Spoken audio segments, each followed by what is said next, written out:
श्री सीताराम जी महाराज की जय। मनोजवम मारुततुल्य वेगम जितेन्द्रियं बुद्धिमतां वरिष्ठं वातात्म्यं वानदेवतं नित्यं श्री रामदूतं शरणं प्रपद्ये।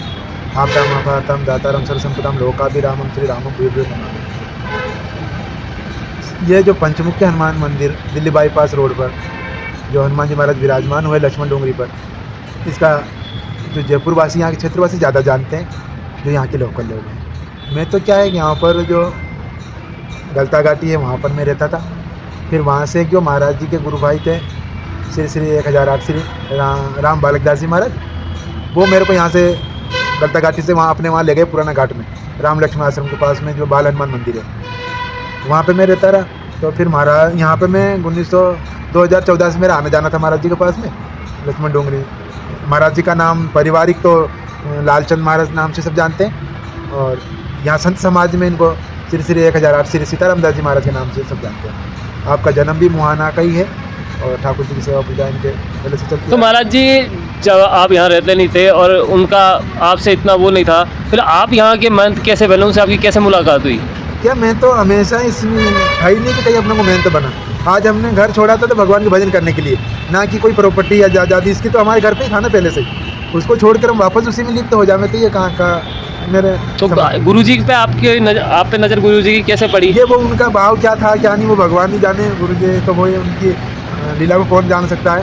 तो मैं तो यहाँ पर आना जाना था ऐसे संत समाज में, तो पहले से आना जाना था। तो इन्होंने देखा होगा या उनको लगा होगा कि नहीं इनको बनाया जाए। हमारे से पहले भी कितने को लेकर आए हैं वो, जैसे आमेर वाले अयोध्या दास जी महाराज हैं, और भी कईयों को लिखा है उन्होंने बार बार। उनको नहीं जमता रहा, फिर हटाते रहे। फिर पता नहीं क्यों मेरे पे आके रुके। मैंने मना करा उनको, महाराज जी मैं नहीं रह पाऊँगा। तो फिर भी नहीं माने, बोले नहीं। यहाँ कुछ डिस्प्यूट भी चल रहा था कोई लेडीज़ को लेकर, तो संत समाज भी थोड़ा नाराज़ हो रहे थे, बोले आप मत रहो यहाँ पर। मैंने कहा भाई जब लोग बाग सब इकट्ठे हुए तो उन्होंने यूँ कही कि महाराज जी आपके ऊपर महाराज की कृपा है और आप ही उनका आश्रम संभालोगे, आप ही को संभालना पड़ेगा, उनकी अंतिम इच्छा यही है। तो फिर एक मानना भी पड़ता है जब समाज और सब मिलकर बोलते हैं। तो फिर मेरे को सबने मिलकर यहाँ पर जब 2019 में महाराज जी का शरीर पूरा हो गया जनवरी में, तो फिर उस सब संत समाज में मिलकर मेरे को यहाँ पर बिठा दिया गया और सब बाहर संभाल रहे हैं आज तक। हनुमान जी महाराज सब कृपा करके चला रहे हैं। तो महाराज जैसे आपको कितने साल की उम्र में आपने ये संत समाज से जुड़े थे, आपका भाव यहाँ से जुड़ा? जब मैं स्कूल से घर जा रहा था तो रोड पे ही था मकान, तो वहाँ से निकल रहे थे तो एक हमारे मित्र थे महेंद्र कश्यप, और हम दोनों चल के जा रहे थे। तो 10-11 साल की उम्र थी मेरी, 7वीं में था मैं, 7वीं में इतनी उम्र होती थी लगभग। तो 7 के बाद मैं जा रहे थे, मेरे मन में भाव आया संतों को देखकर, भाई दंडोत प्रणाम करा, और मेरे मन में भी ये भाव आया कि अपने को संत बनना है, क्योंकि भगवान का भजन ही करना है। हमारे मन में ऐसा भाव है भजन करने के लिए संत बनना चाहिए। और उसी टाइम से फिर मैं निकल लिया घर बार छोड़कर बेग भटक के। तो अब आपका संत समाज में किस नाम से जाना जाता है? अब मेरा नाम है राम रजदास त्यागी। तो मेरे को राम रजदास नाम से त्यागी नाम से जाना जाता है। और हमारे गुरु महाराज श्री 1008 श्री महंत श्री परमेश्वर दास जी शास्त्री जी, तो उन्होंने मेरे को मंत्र दीक्षा दी, भेज दिया, और बबूत भी चढ़ाया मैंने, जो राख वाले चढ़ाते हैं वो भी मैंने चढ़ाया। और पूरा भारत का भ्रमण करा आपने, द्वारिका, जगन्नाथपुरी, रामेश्वरम, मतलब ऐसी जगह कहीं नहीं जो नहीं गए, सब पूरा भारत का भ्रमण करा हमने, तीर्थ यात्रा करी, जगह जगह रहे भी हैं। फिर यहाँ महाराज जी ने, यहाँ संत समाज ने और आप सब भक्तों के ने यहाँ पर हमें जिम्मेदारी दे दिया, तो अब यहाँ पर रह रहे हैं, फिलहाल भगवान का भजन कर रहे हैं। और महाराज जी जैसा अभी भगवा और हिंदुत्व को लेकर चल रहा है, तो आप जो भी आज एक संत समाज का मतलब असली अर्थ क्या है संत बनने का? जैसा कि अभी हिंदुत्व के नाम पे लोग हर कोई अपने आप में एक अलग अपने आप को दर्शा रहा है संत के हिसाब से, और उसमें और संत बनने में, असली संत बनना है या संत समाज से जुड़ने में भाव में क्या फ़र्क है? देखो संत सरल चित जगत हित जानि स्वभाव सने। संत किसको कहते हैं? संत एक आम भेष में भी संत हो सकता है, जैसे आप अपने पेंट बुशर्ट पहन रखे उसमें भी संत हो सकते हैं। लेकिन संत किसको कहते हैं? भाई संत सरल चित जगत हित जानि स्वभाव सने। संत का जो हृदय है, चित्त है, वो जगत के हित के लिए होना चाहिए, ना कि अपने लिए। वही जैसे कुल्हाड़ी चंदन को काटती है ना, तो चंदन कुल्हाड़ी में भी खुशबू आ जाती है, चंदन की खुशबू कुल्हाड़ी में भी आती है। इसी तरह संतों को सानिध्य करने वालों को भी उसका फल मिलता है। यही चीज़ है जी। संत आज जो संत है, आज बड़ी बड़ी जगह लेके, आपने बताया जैसे आपको गुरुजी ने पकड़ा नहीं, आपको यहाँ संभालना पड़ेगा, पर आपका जो संत चित्त है वो कहता है कि मैं भ्रमण में रहूँ जी। तो उस तरीके से जो और आज बड़ी बड़ी जगह बना के बैठे हैं बड़ी बड़ी गद्दियों पे, जैसे हमारे आसाराम जी पे भी कई विवाद रहे, जो उस तरह के लोग हैं उनको आप कैसे क्या कहना चाहेंगे? देखिए, एक जो लौकिक दृष्टि में जो जनता जनार्दन नहीं जानती है कि संत कैसा होना चाहिए या कैसा होता है, वो तो एक भेष के नाते समझती है कि वो संत है।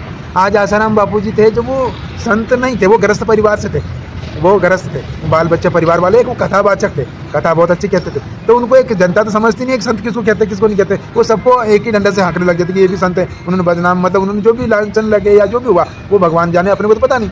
लेकिन हम जनता नहीं समझ पाती कि संत किसको कहना चाहिए किसको नहीं। जनता तो बस वेशभूषा देखती है, हाँ ये संत है, वो कोई कांड हो गया तो फिर पूरे संत समाज को बदनाम करते हैं, तो ये थोड़ा गलत है। तो उसी तरीके से महाराज जी जनता को किस तरीके से पता लगे, क्योंकि आज हर आदमी किसी न किसी स्थिति से परेशान है, कोई आर्थिक कोई पारिवारिक, तो जहाँ उन्हें इस वेशभूषा या इस रूप में दिखता है इंसान, वो उस तरफ हो जाती है, उस तरीके से उस चीज़ को सोचने लग जाती है। तो जनता को किस तरह समझना चाहिए कि हमें हमारी जो भगवान के प्रति आस्था है वो सही आदमी के आगे रखें और भाव वाले आदमी के आगे रखें? जनता चाहे समझ नहीं पाती है कि वो भगवान के जो भजन करने वाले होते हैं उनको नहीं समझ पाती है। ऐसे संत कई दुर्लभ भी हैं जो दर्शन नहीं हो पाते हैं। आज संत आज भी हैं, पहले भी थे और हमेशा रहेंगे। संतों का कभी ख़त्म नहीं हुई थी, भूमि जो है संतों की है और ये हमेशा रहेंगे। तो अपने भगवान के भजन के प्रभाव से ही संतों को जाना जा सकता है। जय जाने जय देव जनाई, भगवान जिसको जनाना चाहेगा वही जान पाता है, अन्यथा कोई नहीं जान सकेगा कि कौन संत है कौन नहीं। महाराज इसी चीज़ को लेके आज जैसे भारतवर्ष में और सनातन का इतना प्रचार हो रहा है, आप जनता को किस तरह एक आस्था के एक मंदिर में जो दुख सुख रहते हैं इंसान के, उसके प्रति क्या संदेश देना चाहेंगे जनता को कि किस तरीके से वो इन चीज़ों को सामना करे, उन चीज़ों से निकले? देखो, एक भगवान के भजन करने वालों को ना तो कोई सुख होता है ना कोई दुख होता है। ये अपने ऊपर सोचने पर निर्भर करता है, ना कोई सुख है ना कोई दुख। आज हम सोच लें कि भाई अंधेरा हो जाए तो नहीं होगा, या रात को सोच लें सूर्य उदय हो जाए तो नहीं होगा, ये प्राकृतिक चीज़ है। तो ये जो सुख है ना कोई दुख है, ये अपने आप पे अपने उसमें डाल देना। भाई कोई ऐसा अपने को लगा ये दुख वाली बात होगी तो अपने को दुख हो गया, ना कि दुख है ना सुख है अपने को। लेकिन ये अपने अनुभव कर लेते हैं, ये ऐसा सोच लेते हैं कि भैया हमें दुख हो गया या हमें सुख हो गया, बाकी ना तो कोई सुख है ना दुख है। सतहरि भजन जगत सब अपना भगवान के भजन में ही सुख है और कहीं सुख नहीं। और हमारे पाप पुण्य, इसके बारे में आप क्या कहना चाहेंगे?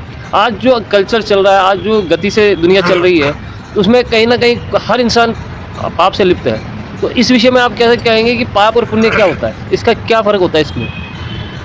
देखो, पाप और पुण्य जो है ना, जब अधर्म करने वाले, आचरण करने वाले कोई पाप कहते हैं। और जैसे किसी का हृदय को नहीं दुखाए, किसी को तकलीफ न हो अपने से, उसी को पुण्य कहते हैं। आज आप देखते हो कि कई बार पाप में भी पुण्य हो जाता है और पुण्य करते हुए भी पाप बन जाता है। आज कोई भिखारी आपसे पैसे मांगता है, आप उनको दे देते हो 10 रुपया 50 रुपये 100 रुपया, वो क्या करता है जाके, या तो मतलब अत्याचार करने वाला होगा, कोई हथियार ले लेगा, किसी को मार आएगा, तो वो अपराध अपने को लगेगा, तो पैसा अपने दिया उन्होंने, जो उसका भाग अपने को मिल रहा है। वो जो वो कहीं किसी जीव हिंसा कर आया कुछ, तो उसका अपराध अपने को भी लग रहा। किसी को आज आपने 10 रुपये दिया, 10 रुपये को चाकू लेके इसको मारा, तो वो अपराध अपने को भी लग रहा, क्योंकि अपने भी उसमें भागीदारी बन गई। और कई बार ऐसा होता है जैसे कोई अपराधी है, अपराध करने वाला, और जो एक उदाहरण के तौर पर बताता हूँ आपको। एक संत थे, तो कुछ बदमाश थे 3-4, वो कोई मतलब अपना प्लान बनाते रहते हैं कि आज क्या करना चाहिए क्या करना चाहिए। तो एक बहुत बड़ा बदमाश था, उसने एक संत महात्मा के पास गया कि महाराज हमें भी सद्मार्ग दिखाएं। तो भाई तो बोले बच्चे मैं बहुत बड़ा पापी हूँ, तो मेरे को कोई सद्मार्ग दिखाए। तो उन्होंने कहा बच्चा तू पहले भारत की परिक्रमा भ्रमण करके आ, या तीर्थ यात्रा करके आ, और जब तेरे पाप नष्ट हो जाएंगे तब हम तुम्हें उपदेश देंगे। तो उसने कहा कि भाई हमें कैसे पता चलेगा? तो उन्होंने एक लकड़ी दे दिया, उन्होंने एक महाराज ने छोटा सा डंडा उठा के दे दिया कि भाई ये डंडा लेके जा और भ्रमण करके आ। जैसे ही वहाँ से महाराज को प्रणाम करके वो निकला, एक गांव छोड़ के दूसरा गांव, तीसरा गांव, तो एक जगह गया तो रात हो गया था, वो तो जंगली था ही, हिंसक था पहले से ही। तो बरगद का पेड़ के नीचे जाके वो बैठा, तो वहाँ उसने देखा कि पहले से ही 3-4 बदमाश मतलब जो होते हैं, तो उनको एक गाँव प्लान बना रहे थे गाँव में आग लगाने की, कि भाई इस गाँव को आग लगा दिया जाए, इसको लूट ले। वो सब 3-4 बदमाश इससे प्लान बना रहे थे। तो वो भी था अपराधी था, उसने कहा मेरे से बड़े तो बदमाश ये नहीं हो सकते, इनको तो मैं ही खत्म कर दूंगा। तो उसने क्या किया है कि उनके प्लान बना रहे थे, और उसने जब वो पेड़ पे से उतरा, पेड़ के ऊपर बैठ गया था वो देखने के लिए कि क्या क्या कर रहा था, उसने जब वहाँ से उतर के उन्होंने चारों को ख़त्म कर दिया। जो उसको फिर जब वहाँ से चलने लगा तो वो डंडा था महाराज का दिया हुआ, उसने हाथ में लिया तो वो हरा हो गया। तो उसने देखा ये डंडा हरा हो गया, मैंने तो बड़ा अपराध किया, अभी पाप करा हूँ, ये हरा कैसे हो गया? तो वापस भगा महाराज के पास गया हो। तो महाराज ये डंडा तो हरा हो गया। बोले तेरे पाप खत्म हो गए? तो बोले मैं तो और पाप करा हूँ, अभी और 4 को मार दिया मैंने। बोले कैसा पाप करा? तो बोले वो 4 आदमी जो थे वो पूरे गांव को आग लगा के मारने वाले थे। तो जो उसमें पाप नहीं हुआ तेरे से पुण्य हो गया, पूरा गांव को तेने बचाया। उसमें कितने जीव जंतु मनुष्य इंसान सब मरने वाले थे, तो वो उसका इतने तेरे पाप से ज़्यादा पुण्य हो गया तेरे को, इसलिए वो दंड हरा हो गया। तो देखो कहीं ना कहीं आपने ये देखा कि पाप करते हुए भी पुण्य हो जाता है और पुण्य करने में भी पाप हो जाता है, दोनों चीज़ सामने आई होगा। और भगवान में कैसे इंसान को अपनी भक्ति अपना भाव देना चाहिए, जो नास्तिक है और जो नहीं मानते उनको कैसे लीन भगवान की तरफ आकर्षित होना चाहिए और कैसे उनको सेवा भाव होना चाहिए? जैसे सूर्य भगवान है, आप इनको मानो या ना मानो तब भी वो अपने को प्रकाश दे रहे हैं। वायु देवता हैं, आपको ऑक्सीजन दे रहे हैं, मानने वाले को भी दे रहे हैं, नहीं मानने वाले को भी दे रहे हैं। तो ये अपने ऊपर भगवान की इतनी कृपा है कि वो किसी में भेद नहीं करते हैं। वो तो आपको भगवान ने जो अपने को मनुष्य जन्म बनाया, 84 लाख योनियों के बाद अपने को ये जन्म मिला है। इसमें भी भगवान का भजन नहीं करोगे तो फिर कब करोगे? समझदारी तो अपने को मनुष्य शरीर में ही है ना, तो भगवान का भजन करना चाहिए, इसी में मनुष्य का उद्धार है। ठीक है महाराज, और आप जनता को कोई संदेश देना चाहेंगे?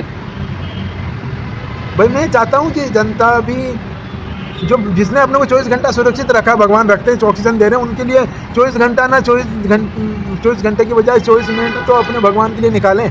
उनका ऊपर का भगवान का शुक्र अदा करें कि हमें 24 घंटा भगवान सलामत सुखी रखते हैं, तो अपना भी फर्ज बनता है भगवान के लिए भी कुछ टाइम निकाल के भगवान भजन करना चाहिए। तो भगवान सबका ध्यान रखते हैं, अपने संतान भगवान की कहें। महाराज आपका परिचय? मेरा नाम छोटा सा है कि राम रसदास त्यागी, पंचमुखी हनुमान मंदिर, दिल्ली बाईपास रोड, जयपुर। धन्यवाद।